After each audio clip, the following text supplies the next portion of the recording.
المواطن الإعلام بشكل مختلف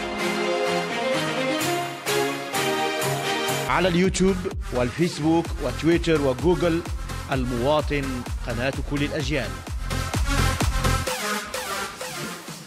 Donc notre rôle et notre mission, c'est de nous rapprocher justement des antisémites et des islamophobes et de leur expliquer, d'aller vers eux justement. Tu m'as dit quelque chose qui m'a étonné, oui. que tu avais de très bonnes relations avec Modric Hanem, qui est le président du Parti populaire. Alors le Parti populaire en Belgique, on comparerait ça au Front National en France peut-être, je ne sais pas, grosso modo, c'est à droite, oui, très à droite. Oui, hein. on le compare à Marine Le Pen, etc.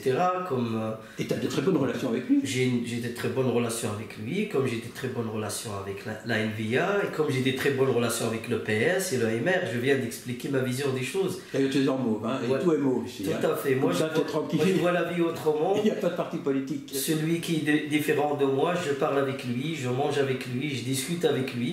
Et être d'accord sur le désaccord est une principale règle pour moi. Et quels sont vos rapports avec les mosquées, avec l'islam de Belgique, si on peut en parler? J'ai des très bonnes relations avec tout le monde, en principe même avec les mosquées qui sont un petit peu, disons, pour l'instant, qui sont vues comme des mosquées radicales, comme des mosquées light. Moi, je suis à la base, disons, d'une vision de l'islam qui est une vision light, un islam de tolérance. Je suis un peu sophie dans l'âme. Est-ce que c'est pas un truc pour mieux infiltrer l'islam dans la population? Non, c'est vraiment ma vision. Je suis né dans le sophisme. Les gens ne donnent plus vraiment beaucoup d'importance à la religion.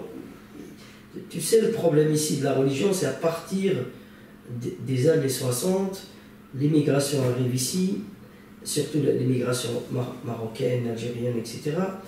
Les gens ne connaissaient strictement rien de la religion. Ouais. Ils ne savaient pas ni lire ni écrire. La plupart, beaucoup, sont des analphabètes. Et alors on se retrouve entre les mains de l'Arabie Saoudite. J'ai lu un texte, je te le cite, hein. Je trouvais ça intéressant. Les politiques s'inclinent devant les islamistes qui ne cachent pas leur volonté d'islamiser la France et l'Europe entière en mettant notre société dans une guerre religieuse. Et puis il ajoutait, ce choix menace clairement notre avenir en commun, car si le problème ne sera pas réglé par les musulmans eux-mêmes, la solution sera violemment imposée par la majorité sociale. Moi, je trouve que c'est intelligent comme réflexion. Bien sûr, mais... C'était signé par Hossein Drouish. Oui, mais Hossein Drouish, qui est un ami, qui est l'imam de Nîmes, de France, et je partage totalement son avis, son analyse par rapport en tout cas, la perception et le regard qu'il a de l'islam. Si éventuellement on ne travaille pas sur un islam européen, un islam belge, un islam qui accepte la diversité, qui accepte la différence, qui accepte l'autre, on va pas laisser le politique justement tout seul gérer cette histoire de l'islam, sinon on sera vraiment dans des difficultés. On est déjà en difficulté pour l'instant.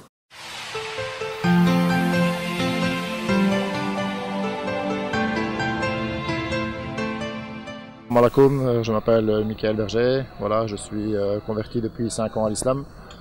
Un petit mot concernant le ramadan. Le ramadan cette année, ça va, il y a eu des jours un peu plus difficiles que d'autres, mais en règle générale, ça va, ça s'est bien passé, Inch'Allah.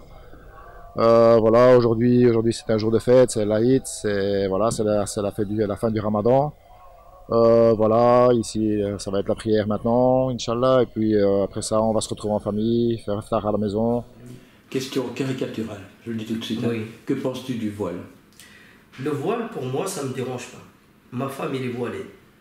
Et cette femme voilée est derrière moi depuis 20 ans. Mais les jeunes filles qui ne portent pas le voile et qui sont musulmanes? Ils sont libres. Tout le monde est libre de porter le voile ou de ne pas le porter, à mon avis. Moi, je ne pense pas que le problème, c'est le voile. Mais par contre, des petites filles portant le voile, ça, je suis contre. Obliger quelqu'un à porter le voile, c'est contre. Dominer une femme et la garder à la maison, lui demander de porter le voile, soi-disant c'est l'islam qui dit ça, je suis contre, voilà.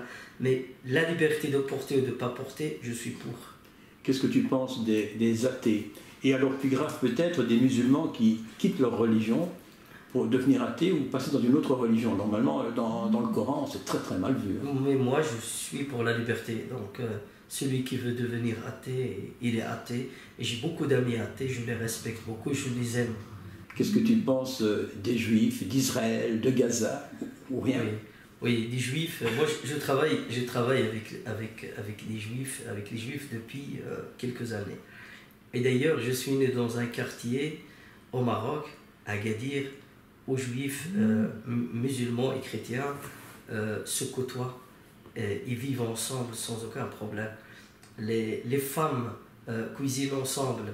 Les courses, on les faisait chez... Et les femmes juives portent des perruques. Hein. Et les femmes juives sont des femmes formidables.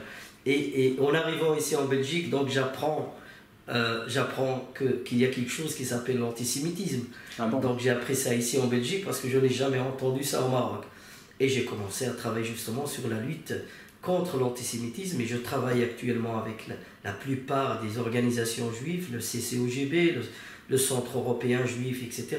Et d'ailleurs, j'organise chaque année maintenant, pour la 3e année, à l'occasion de la journée mondiale de la paix, j'organise la journée internationale de la paix le 21 septembre de chaque année. Et chaque année, j'invite les représentants du culte juif, musulmans, athées, et même les francs-maçons, et même les athées, et les laïcs, etc. Parce que tout le monde est pour moi le bienvenu, et que nous sommes tous un. Je voulais te demander, tu t'occupes d'énormément de choses. Oui. Déjà, ceci, c'est important, le site et tout ça, on sent vraiment que ça bouge, et puis ça croît en importance. Est-ce qu'il te reste du temps pour travailler et gagner ta vie? Oui, je travaille, je suis un des personnes qui travaillent pour l'exécutif du musulman. Ah oui. Je suis salarié, donc, et je travaille sur la communication.